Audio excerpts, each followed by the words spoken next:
Seiichi Hiragi is at the bottom of his school's social pecking order, but he and his entire school are appended when everyone in the school is transported into another world, gaining unusual skills and facing totally bizarre enemies. Seiichi is confused as ever when he wakes up to a half-naked girl, who starts hugging him and saying that she loves him. He is very disoriented since he was just in another world as a simple high school student. We discover that he was a pretty good and normal guy, but possessed physical features that lent themselves to bullying and rejection. However, that last day in school, he remembers a mysterious voice making an announcement to the school, saying that I am what those in your world would call a god, and you will all be sent to a new world as heroes. He grants them the ability to check their power level and skills, and also tells them to form groups. The other kids make fun of Seiichi, as he is the weakest with level 1 in all his statistics. No one wants to group up with him, so he is left alone and cannot be transported to the new world. So the voice decides to grant him one more special skill and sends him into this RPG-like fantasy land. Seiichi falls into the jungle, where he must get food and face beasts with great power. He begins to adapt to his environment and finds these fruits of evolution that will help him to raise his statistics. He digs in but finds them to be quite disgusting. However, a few moments later, he hears a robotic voice say, activating the effects of the fruit of evolution.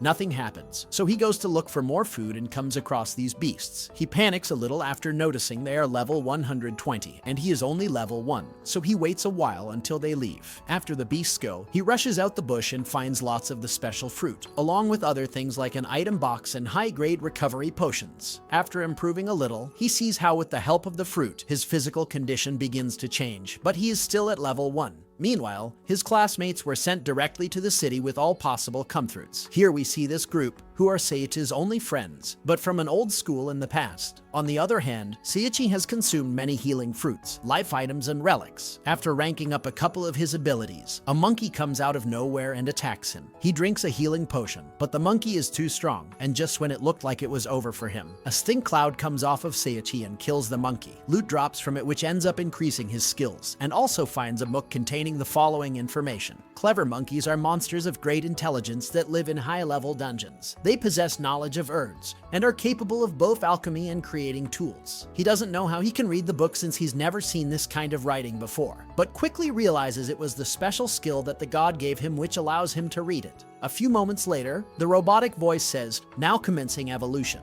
and Seiichi goes from being fat to slim. He also gains a huge boost in stats. However, he is sad and surprised to see his evolution is still only 1 out of 10, even after defeating a level 120 clever monkey. 5 months go by, and Seiichi has started to get the hang of things. Everything seemed fine until a great level 7000 gorilla appears, who is the Kaiser Kong and boss of the clever monkeys. He arrives to challenge him and expects him to be weak. He throws a mean punch, but Seiichi manages to dodge it, which weirdly impresses the gorilla as it is a female. Seiichi survives a flash fist from the gorilla, which impresses her even more, and tells Seiichi, I want strong males. He says, no thank you, you're a gorilla. The gorilla gets upset and says, I'm no gorilla, I'm Saria, to which Seiichi says, why do you have the name of a pretty girl? And the gorilla blushes since he said pretty. Seiichi tries to destroy Saria as he's not feeling her like that. However, he messes up by using his own ability on himself, confusing Saria and embarrassing himself. Saria hits him with the flash fist, but Seiichi manages to eat it and survive, which impresses Saria. The gorilla ends up falling in love with Seiichi and takes him to her lair, where she begins to treat him as her husband.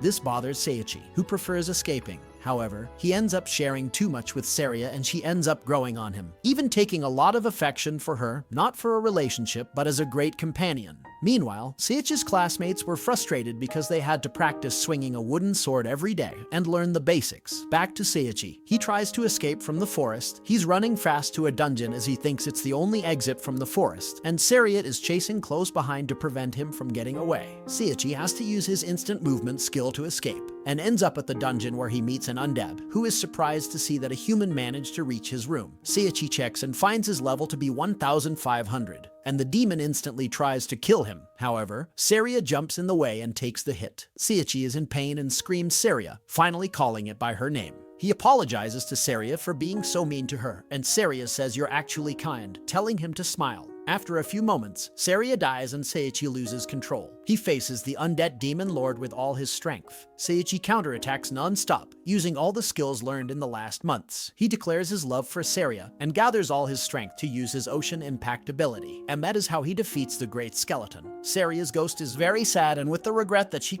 not of her husband, and she gives him one last kiss. That conveniently turns her into the beautiful girl from the beginning, which turns out to be the reward from defeating the Demon Lord, and also allowed him to level up and achieve his final evolution. His face changes and even his voice, thus forming the evolved protagonist who will break into this adventure. All of a sudden, a cute little thing called Mr. Sheep appears, who acts as an intermediary between levels and announces the rewards for completing the dungeon.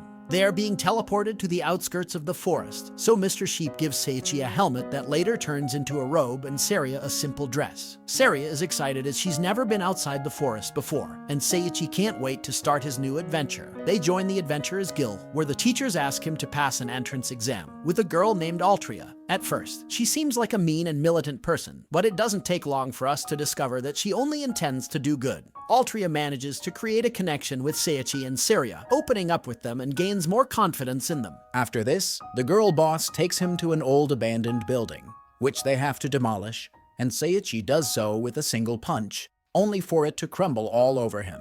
Artoria can't help but cry as she suffers a mental breakdown upon realizing she's the reason behind it, as her bad luck has affected those around her ever since she was little.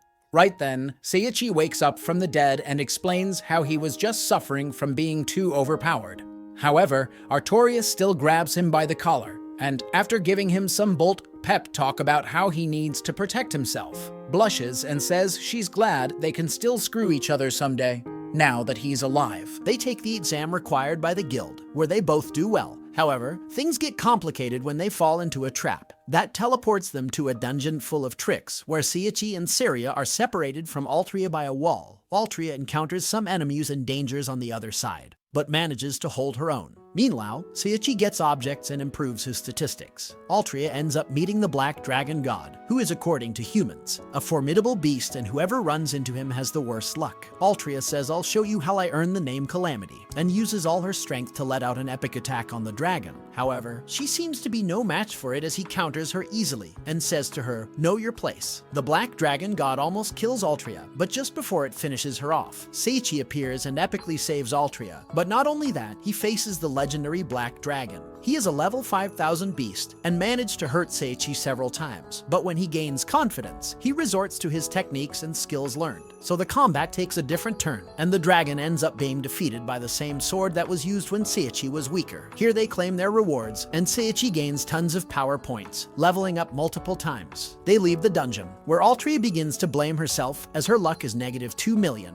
However, Seiichi tells her that everyone is going to be fine, and the people from the guild, including him, love her. Seiichi doesn't rest until he manages to convince Altria that no matter what, they will always be there for her. Seiichi helps her by giving her a Ring of Happiness, a fantasy-grade item that will negate her curse and double her luck. In the end, Altria is confused by how many things that he is doing for her, so she begins to feel strange and avoids it. However, after some time, she decides to put this issue aside, and now as a member of the guild, Seiichi decides to look for information about the new world, realizing that the heroes summoned to kill the Demon Lord have their emperor as their director, who is a selfish guy that would do what is necessary to kill the demons. As we see a little later, he ends up using some mind control bracelets. However, for now, Seiichi is still on his own. He learns more medium-level magic and takes a break to think about Altria, who at the same time finds herself confused in her feelings, so much so that her friend explains everything about love to her, making Altria realize she is in love with Seiichi. On the other hand, Seiichi realizes that he must clear things up, either by accepting the girl's feelings or by rejecting her. But he can't leave her like that, so the two meet him before anything can be said. Altria kisses him and tells him that she knows he is not serious about her, since he has Seiya, but she still loves him and wants to find a way to be with him. So with Seiya's consent, Seiichi ends up accepting the two girls as companions. Everything calms down for now, until the guildmaster proposes him to get a horse, as they are a must-have, and will end up being very useful as an adventurer. So after some time, he manages to find this not very friendly donkey,